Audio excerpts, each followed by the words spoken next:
Hi guys.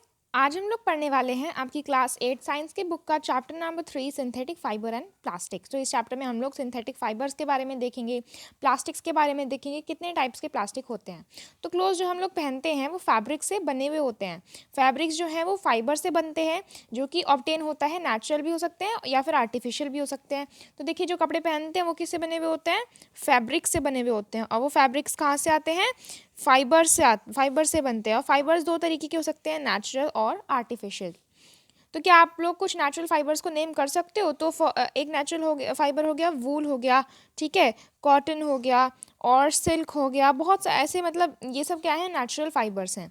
Fibre जिसको हम use करते हैं, बहुत सारी हाउस होल्ड आर्टिकल्स, बहुत सारी हमारी ऐसी चीज़ें होती हैं जो कि फाइबर से बनती हैं। तो आपको कुछ लिस्ट बनानी है जो कि चीज़ें ऐसी आर्टिकल्स की जो फाइबर से बनते हैं, फिर आपको उन्हें आर्टिफिशियल और नेचुरल में आपको सेपरेट करना है, ठीक है। फिर आप लोगों ने प्रीवियस क्लासेस में पढ़ा है कि जो नेचुरल फाइबर्स होते हैं, लाइक कॉटन, वूल, सिल्क, ये सब हमें प्लांट से मिलते हैं या फिर एनिमल से मिलते हैं। लाइक कॉटन हमें प्लांट से मिलता है, वूल हमें एनिमल से मिलती है, ठीक है, सिल्क हमें कहाँ से मिलती है? एनिमल से मिलती है। तो जो synthetic fibres on the other hand, तो दूसरी तरफ सिंथेटिक फाइबर जो होते हैं वो ह्यूमन बींग्स बनाते हैं, इसलिए हम लोग इनको सिंथेटिक या फिर मैन मेड फाइबर्स बोलते हैं। तो देखिए, जो फाइबर्स हमें प्लांट्स या फिर एनिमल से मिलती है, प्लांट से या फिर एनिमल से मिलती है, उनको हम लोग बोलते हैं नेचुरल फाइबर। क्या बोलते हैं? नेचुरल फाइबर, ठीक है। और जो फाइबर्स ह्यूमन बींग्स बनाते हैं उनको हम लोग बोलते हैं सिंथेटिक और man made fibre. Nextly, what are synthetic fibres? What क्या होते हैं सिंथेटिक फाइबर? तो देखिए, try to recall the uniform pattern found in the necklace of beads joint with the help of a thread, और try to join a number of paper clip together to make a long chain as in figure 3.1. Is there any similarity between the two? तो देखिए, आपको यहाँ पर ये जो दिख रहा है, यहाँ पर एक माला बनाई हुई है, बहुत सारी मोतियों को जोड़ के एक नेकलेस है, और यहाँ पर एक पिन्स को बहुत सारी जोड़कर एक चेन टाइप बनाई गई है। तो इन दोनों में क्या सिमिलरिटी है? इन दोनों में सिमिलरिटी ये है कि ये दोनों जो चीज़ें हैं, ये छोटी छोटी चीज़ों से मिलकर जुड़कर बनी हुई है। लाइक ये छोटी छोटी बीड से जुड़कर बना है और ये छोटी छोटी पेपर क्लिप से जुड़कर बना है। दोनों में यही सिमिलरिटी है। तो सिंथेटिक फाइबर भी जो होता है वो क्या होता है? छोटी छोटी जो यूनिट्स होती हैं उनसे जुड़कर क्या बनता है? सिंथेटिक फाइबर बनता है, ठीक है। हर एक स्मॉल यूनिट जो है वो केमिकल सब्सटेंस होती है। हर एक स्मॉल यूनिट कहाँ से आती है? केमिकल से आती है, ठीक है। वो हर एक स्मॉल यूनिट केमिकल सब्सटेंस होती है, ठीक है। बहुत सारी स्मॉल यूनिट जब एक साथ मिल जाती हैं तो उसको हम लोग पॉलीमर बोलते हैं। इंपॉर्टेंट है कि क्या होता है कि जब छोटी छोटी यूनिट जो हैं एक साथ मिल जाती हैं और एक बड़ी यूनिट बना लेती हैं, बड़ी सिंगल यूनिट बनाते हैं, तो हम लोग उसको बोलते हैं पॉलीमर, ठीक है। आगे पॉलीमर जो है वो ग्रीक वर्ड है। पॉली मीन्स होता है मैनी, यानी कि बहुत सारा, और मर में मतलब होता है पार्ट या फिर यूनिट। तो पॉलीमर यानी कि बहुत सारी यूनिट जब जुड़ जाती हैं हम लोग उसको पॉलीमर बोलते हैं, ठीक है। तो पॉलीमर जो है वो बहुत सारी यूनिट से, रिपीटिंग यूनिट से बना हुआ होता है। पॉलीमर नेचर में भी होता है, ऐसा तो है नहीं कि पॉलीमर सिर्फ और सिर्फ सिंथेटिक या फिर ह्यूमन मेड ही होता है, ठीक है। पॉलीमर नेचर में भी होता है। लाइक कॉटन हो गया, कॉटन एक पॉलीमर है जिसको हम लोग सेल्यूलोज बोलते हैं। बहुत सारे सेल्यूलोज है वो छोटी छोटी ग्लूकोज की यूनिट से मिलकर बना हुआ होता है। Types of synthetic fibre, first of all हम लोग सिंथेटिक फाइबर्स में पढ़ेंगे रेयॉन, ठीक है। तो आपने क्लास 7th में पढ़ा है कि सिल्क फाइबर जो है हमें सिल्क वॉर्म से मिलता है, जो कि डिस्कवर किया गया था कहाँ पर? चाइना पर। अगर आपको याद हो तो चाइना ने ये बाकी सिल्क वॉर्म की डिस्कवरी के बारे में बहुत बड़े टाइम तक सबसे छुपा के रखा था कि हाँ भाई, सिल्क जैसी चीज़ भी होती है, कि सिल्क हमें कहाँ से मिला, उन्होंने वो हर एक देश से छुपा के रखा था। Fabric obtain from silk fibre was very costly. Fabric जो सिल्क से बनता था वो बहुत महंगा होता था, but it's beautiful texture fascinated everybody. लेकिन जो सिल्क का जो अच्छा सुंदर टेक्सचर था वो हर एक को बहुत पसंद आ रहा था, हर एक को बहुत अच्छा लग रहा था। Attempts were made to make silk artificially. बहुत लोगों ने ट्राई किया कि सिल्क को आर्टिफिशियली भी बनाया जा सके। Towards the end of the 19th century की एंडिंग में scientists were successful in obtaining a fibre having properties similar to that of silk. तो 19th सेंचुरी के आखिर में साइंटिस्ट्स ने एक फाइबर बनाया जिसकी सारी प्रॉपर्टीज़ किसकी जैसी थी? सिल्क की जैसी थी, यानी कि उन्होंने आर्टिफिशियल सिल्क बनाया। तो ऐसे फाइबर वो फाइबर कहाँ से मिला था उन्हें? वो फाइबर उन्होंने बनाया था वुड पल्प में कुछ केमिकल ट्रीटमेंट करके। अब ये वुड पल्प क्या होता है? देखिए, जो आपने ट्री है देखा है, उसके ऊपर जो उसकी बार्क होती है, यानी कि जो उसकी छाल होती है ऊपर, है ना, उसके अंदर वाले हम लोग मटेरियल को हम लोग वुड पल्प बोलते हैं। तो उन्होंने इस आर्टिफिशियल सिल्क कैसे बनाया था, आर्टिफिशियल सिल्क जैसे दिखने वाला फाइबर कैसे बनाया था उन्होंने, वुड पल्प में कुछ केमिकल ट्रीटमेंट्स करके उन्होंने आर्टिफिशियल सिल्क बनाया। तो इस फाइबर को बोला जाता था रेयॉन या फिर आर्टिफिशियल सिल्क। तो रेयॉन को हम लोग आर्टिफिशियल सिल्क भी बोलते हैं। ऑल दो रेयॉन जो है हमें नेचुरल सोर्स से मिला मतलब रेयॉन जो था वो कैसे मिला था हमें, नेचुरल सोर्स से ही तो मिला था। वुड पल्प नेचुरल सोर्स ही तो है, वुड पल्प तो ह्यूमन मेड सोर्स है नहीं, लेकिन वो था मैन मेड फाइबर, क्योंकि वुड पल्प में कुछ केमिकल ट्रीटमेंट्स हुए थे। ऐसा था नहीं कि हमने वुड पल्प को सीधा ही हमने रेयॉन में कन्वर्ट कर दिया, ठीक है। वुड पल्प में कुछ पहले केमिकल ट्रीटमेंट्स हुए, फिर वो एक आर्टिफिशियल सिल्क या फिर रेयॉन बना। तो इसलिए हम उसको मैन मेड फाइबर ही कहेंगे। It is cheaper then silk and can be woven like silk fibre. Silk से सस्ता होता है रेयॉन, और उसको हम लोग सिल्क फाइबर की तरह ही बुन सकते हैं, फैब्रिक बना सकते हैं। It can also be dyed in a variety of colour. So हम लोग रेयॉन को बहुत सारी कलर्स की वैरायटी में भी हम लोग उसको डाई कर सकते हैं। रेयॉन को कॉटन के साथ मिक्स किया जाता है जिससे कि बेडशीट बनाई जा सके, या वूल के साथ मिक्स किया जाता है जिससे कि कार्पेट्स बनाई जा सके।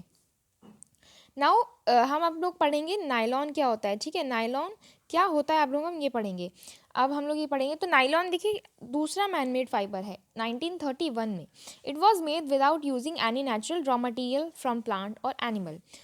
तो नायलॉन भी एक मैन मेड फाइबर है। 1931 में नायलॉन को बिना किसी नेचुरल रॉ मटेरियल को यूज़ बिना किए बनाया हुआ था। कैसे, देखिए प्लांट एनिमल, देखिए जो अभी हमने रेयॉन के बारे में पढ़ा उसमें क्या उन्होंने लिया था एज अ नेचुरल चीज़, उन्होंने क्या ली थी, वुड पल्प लिया था, राइट। लेकिन नायलॉन में कोई भी नेचुरल चीज़ नहीं है, ठीक है। कोई भी नेचुरल चीज़ लाइक प्लांट से या फिर एनिमल से कोई भी रॉ मटेरियल नहीं लिया गया। तो नायलॉन जो था वो फुल्ली मैनमेड फाइबर था। वो कोल से बना था, वाटर और एयर से बना था, और वो फुल्ली सिंथेटिक फाइबर भी था। नायलॉन जो था वो बहुत स्ट्रॉन्ग होता है, इलास्टिक होता है और लाइट होता है, मतलब बहुत मजबूत भी होता है, इलास्टिसिटी भी उसमें बहुत होती है और हल्का होता है नायलॉन फाइबर में। लश्रस था यानी कि शाइनी था नायलॉन फाइबर, और वॉशिंग में भी बहुत ईजी था कि आसानी से धुल जाता था। So it become very popular for making cloth. तो नायलॉन बहुत ज़्यादा पॉपुलर हो गया क्लोथ्स बनाने के लिए। हम इससे नायलॉन से बनी हुई बहुत सारी चीज़ें हम यूज़ करते हैं नायलॉन से, लाइक सॉक्स हो गया, rope, tent, toothbrush, card, seat belt, sleeping bag, curtain etcetera. बहुत सारी चीज़ें होती हैं नायलॉन से। नायलॉन हम और कहाँ पे यूज़ करते हैं, also use for making parachute and rope for rock climbing. तो पहाड़ चढ़ने के लिए रोप्स बनाई जाती हैं, पैराशूट्स बनाए जाते हैं नायलॉन से।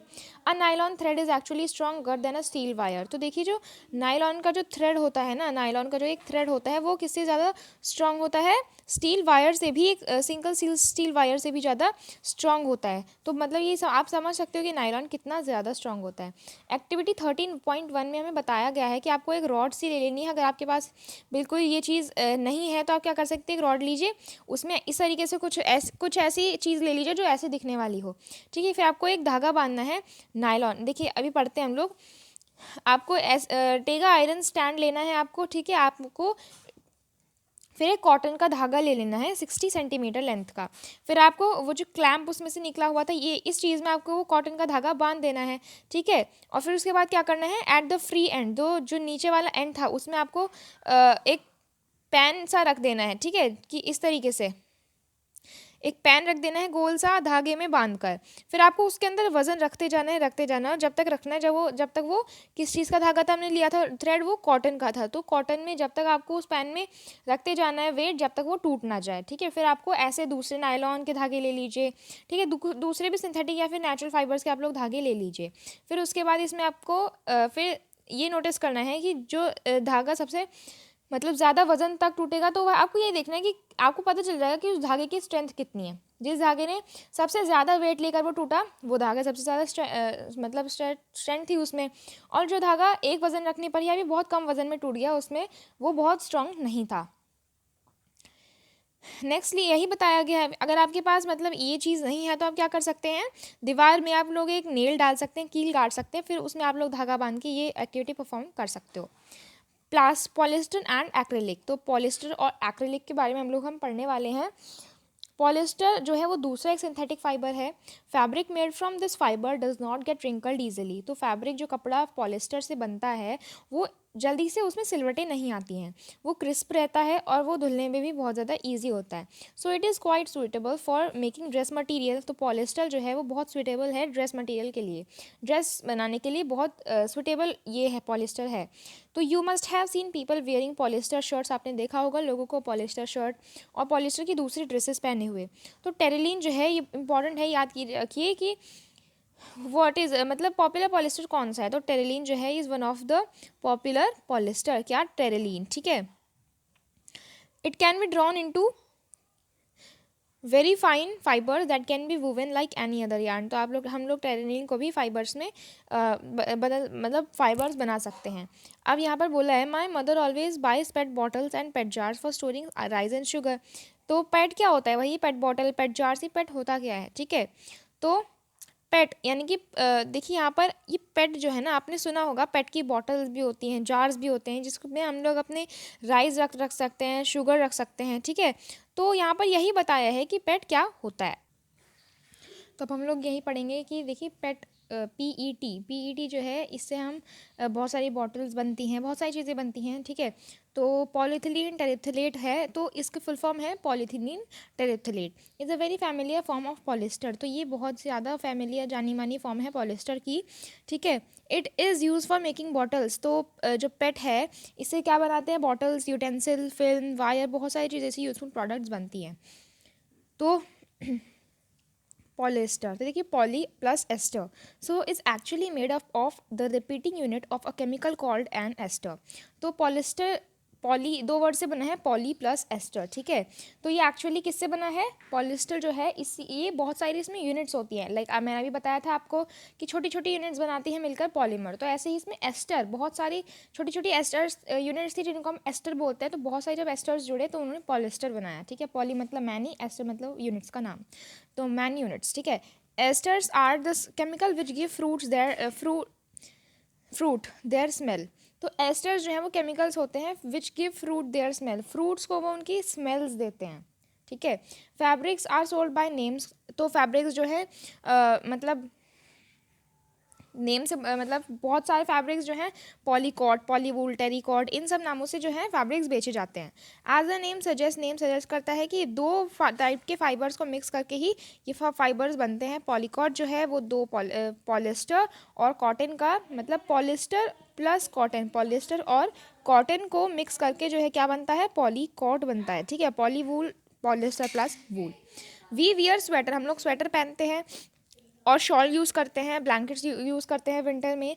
Many of these are actually not made from natural wool. तो बहुत सारी जो होते हैं ये मतलब जो शॉल, स्वेटर, ब्लैंकेट्स, ये जो विंटर के कॉटन वूलन क्लोथ होते हैं, ये मतलब एक्चुअली वो कम्प्लीटली वूल के नहीं बने हुए होते हैं। दो दे अपीयर टू रिजेंबल वूल, वो लगते हैं कि हाँ भाई ये वूल से बने हैं, लेकिन वो वूल के कम्प्लीटली नहीं बने हुए होते हैं।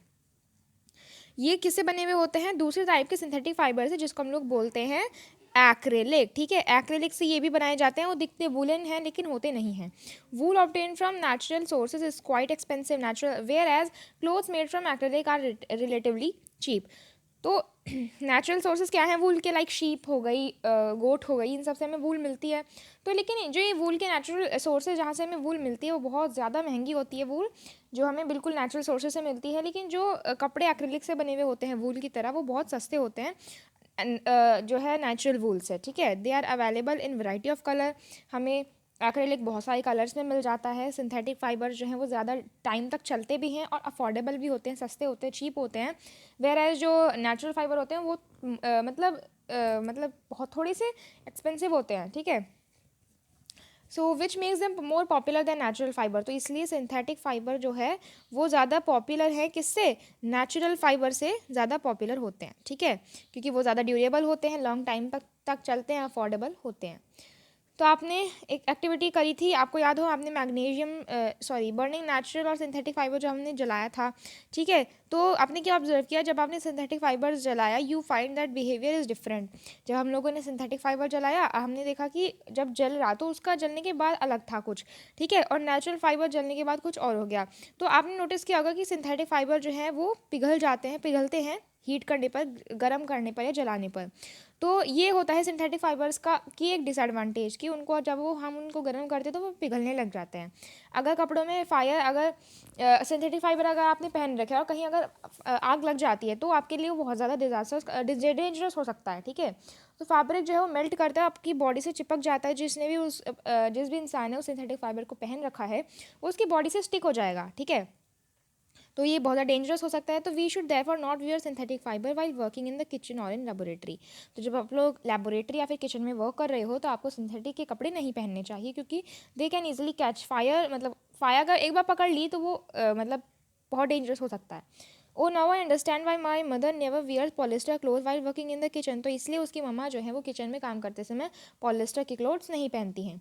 ऑल द सिंथेटिक फाइबर जो हैं are prepared by a number of process using raw material of petroleum origin called petrochemical. तो सारे के सारे जितने भी सिंथेटिक फाइबर्स होते हैं वो बहुत सारे प्रोसेस से बने हुए होते हैं, ठीक है। ऐसे तो नहीं है कि एक केमिकल प्रोसेस किया बन गया सिंथेटिक फाइबर, लो जी हमारे सिंथेटिक फाइबर, ऐसा नहीं होता है। बहुत सारे केमिकल ट्रीटमेंट हमें करने पड़ते होते हैं, ट्रीटमेंट्स करने पड़ते होते हैं, प्रोसेस होते हैं बहुत सारे रॉ मटेरियल्स पे, ठीक है। रॉ मटेरियल क्या है, जैसे कि हमने ऐसे तो नहीं है हम बहुत सारे केमिकल्स को मिक्स कर देंगे बन गया हमारा सिंथेटिक फाइबर। उसके लिए कोई रॉ मटेरियल चाहिए होता है। लाइक हमने देखा जो रेयन है उसके लिए रॉ मटेरियल क्या होता था, वुड पल्प था, ठीक है। तो ऐसे ही रॉ मटेरियल की ज़रूरत होती है। तो उसी तरीके से जो कोई भी सिंथेटिक फाइबर बनाने के लिए एक हमें रॉ मटेरियल की ज़रूरत होती है, ठीक है। तो रॉ मटेरियल जो है उस पर बहुत सारे प्रोसेस होते हैं, ठीक है। तो उसको हम लोग बोलते हैं पेट्रोकेमिकल। तो देखिए जो रॉ मटेरियल्स हमें पेट्रोलियम ओरिजिन, यानी कि जो हम रॉ मटेरियल सिंथेटिक फाइबर्स बनाने के लिए पेट्रोल से लेते हैं, पेट्रोलियम से लेते हैं, उन केमिकल, और फिर जब उसके ऊपर बहुत सारे केमिकल प्रोसेसेस होते हैं, ट्रीटमेंट्स होते हैं, तो उसको हम लोग बोलते हैं पेट्रोकेमिकल। बहुत इंपॉर्टेंट है, याद रखिएगा। कैरेक्टरिस्टिक्स जो होती है सिंथेटिक फाइबर की, अब हम लोग वो पढ़ने वाले हैं। Imagine that it is a rainy day. Imagine करिए कि बरसात का दिन है। What kind of umbrella would you use and why. तो आप कौन सा अम्ब्रेला यूज़ करोगे, किस तरीके का अम्ब्रेला यूज़ करोगे और क्यों करोगे। Synthetic fibre possess unique characteristic which make them popular dress material. Synthetic fibre जो हैं उनमें कुछ यूनिक कैरेक्टरिस्टिक्स होती हैं, इसलिए वो बहुत ज़्यादा पॉपुलर ड्रेस मटीरियल होते हैं। वो जल्दी से सूख जाते हैं, ड्यूरेबल, लंबे टाइम तक चलते हैं, सस्ते होते हैं, बहुत रेडीली अवेलेबल, रेडीमेड अवेलेबल भी हो जाते हैं। बनाना भी इनको बहुत सिंपल होता है, ईजी होता है। Perform the following activity and learn for yourself. आप एक एक्टिविटी कर सकते हैं, गिवन है 3.2। Take 2 cloth pieces of the same size रफली half a metre square each. आपको 2 क्लॉथ के पीसेज लेने हैं सेम साइज के, आधे मीटर के, मतलब आधे half metre square, 1/2 metre square उनका जो है लेंथ होनी चाहिए। तो one of these should be from natural fibre. दो आपने क्लॉथ पीस लिए, ठीक है, एक होना चाहिए नेचुरल फाइबर और एक होना चाहिए synthetic fibre. Now you can take help of your parents in selecting these pieces. अब आप लोग मतलब कि आपको नेचुरल फाइबर कौन सा लेना है, आप अपने कोई नेचुरल फाइबर से ऐसे बने हुए कपड़े में काटने लग जाना। आपको अपने पेरेंट्स की हेल्प लेनी है कि कौन से एक नेचुरल फाइबर, दोनों सेम साइज़ का आपको ले लेने हैं। सिंथेटिक फाइबर का भी आपको एक क्लोथ पीस ले लेना है। फिर soak the pieces in different mugs. आपको दोनों कपड़ों के पीसेस को क्या करना है, मग्स में सोक कर देना है, जिसमें पानी होना चाहिए सेम अमाउंट का, ठीक है। ये मग 1, ये मग 2, इन दोनों में सेम अमाउंट पानी होना चाहिए। आपने दोनों कपड़े उनमें भिगो दिए, right. Take the pieces out of the container after 5 minute. 5 minute के बाद आप लोगों को वो पीसेज, जो दोनों कपड़ों के क्लोथ पीसेज थे, वो आपको कंटेनर से बाहर निकाल लेने हैं after 5 minute. And spread them in the sun for a few minute. फिर आप लोग उसको धूप में सुखा सकते हैं। तो फिर compare the volume of the water remaining in each container.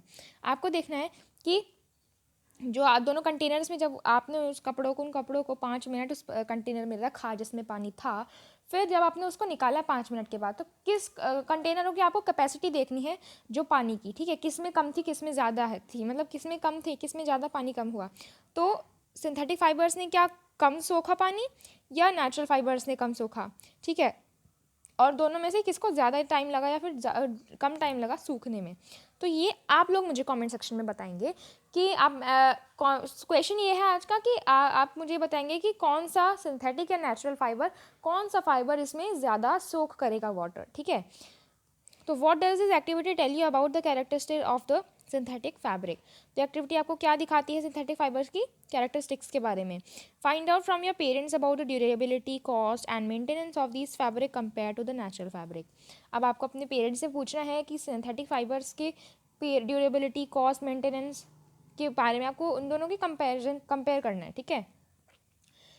Nextly plastic, तो you must be familiar with many plastic articles use everyday. लेकिन भाई मतलब आप फैमिलियर होगी, आजकल आप हर इंसान ही प्लास्टिक के आर्टिकल्स यूज़ करता है। आपको लिस्ट बनानी है, उनकी यूजेस बनाने हैं। बहुत सारी चीज़ें होती हैं, बॉक्स हो गया, कंटेनर हो गए, ठीक है, बहुत सारी चीज़ें होती हैं जो कि प्लास्टिक से ही बनती हैं, बकेट्स हो गई।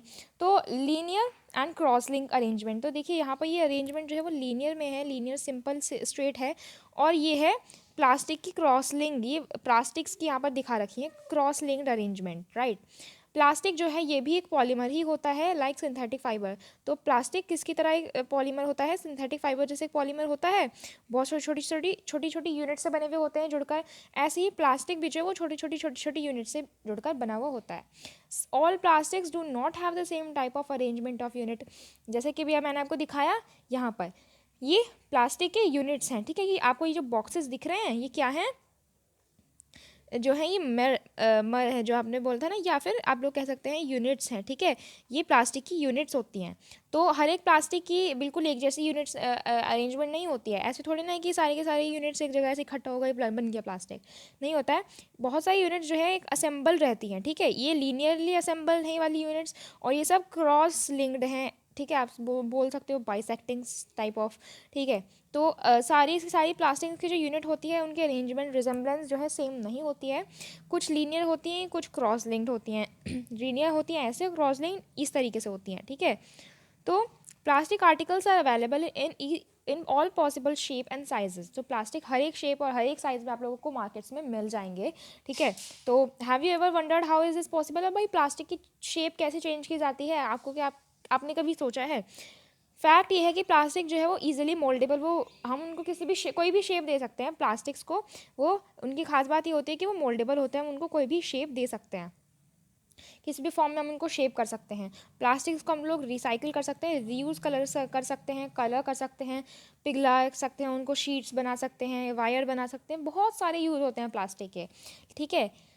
तो that is why it finds such a variety of uses, इसलिए प्लास्टिक के बहुत सारे यूज़ होते हैं। लाइक अब ये चेयर है, आप क्या करते हो, जो कबाड़ी वाला होता है इसको चेयर बेच देते हैं, फिर कोई भी प्लास्टिक के आर्टिकल हमने बेच दी, फिर वो ले जाएगा फैक्ट्रीज़ में, वो उस चेयर को मेल्ट करके एक दूसरी शेप दे देंगे, बास्केट की शेप, बकेट की शेप दे देंगे, ठीक है। तो बहुत सारे यहाँ पर प्लास्टिक्स के आपको यूज़ दिखाए हैं। चेयर भी बनती है प्लास्टिक से, बकेट, मग, ठीक है, और टॉय, बहुत सारी चीज़ें होती हैं प्लास्टिक्स।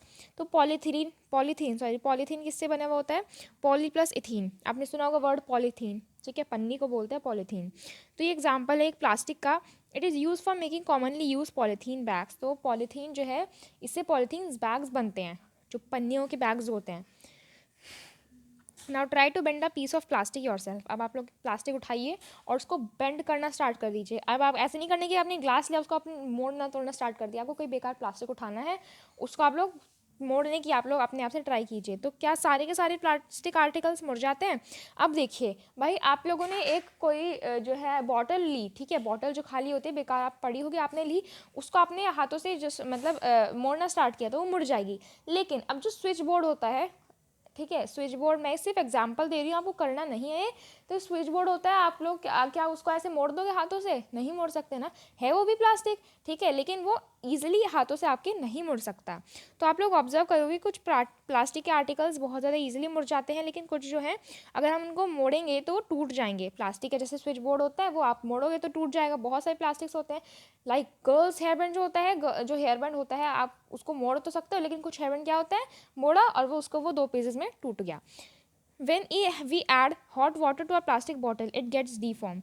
आप लोगों ने देखा होगा कि जब भी आप लोग अपने प्लास्टिक बॉटल में मतलब अगर टी या फिर वाटर गर्म पानी आप लोग डाल देते हो तो वो थोड़ी मेल्टिंग सी, यानी कि थोड़ी फ्लेक्सिबल टाइप ऑफ हो जाती है, थोड़ी डिफॉर्म होने लग जाती है, उसकी शेप थोड़ी बिगड़ सी जाती है, बोल सकते हो।